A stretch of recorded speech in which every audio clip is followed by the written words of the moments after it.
Bizim beynimizdə müəyyən bir neyron hüceyrələri var.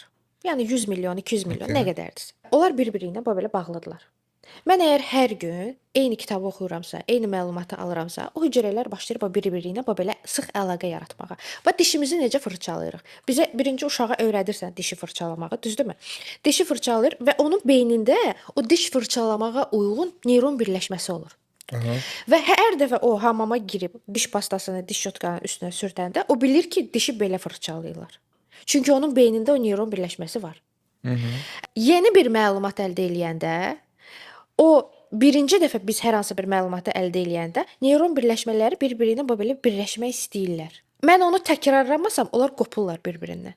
Burada neqativ və pozitiv düşüncədən söhbət gedir. İnsan əgər daima neqativdirsə, onun bütün neqativ belə deyim, düşüncəsi ilə bağlı olan neyronları bir-birinə sıx əlaqəlidir.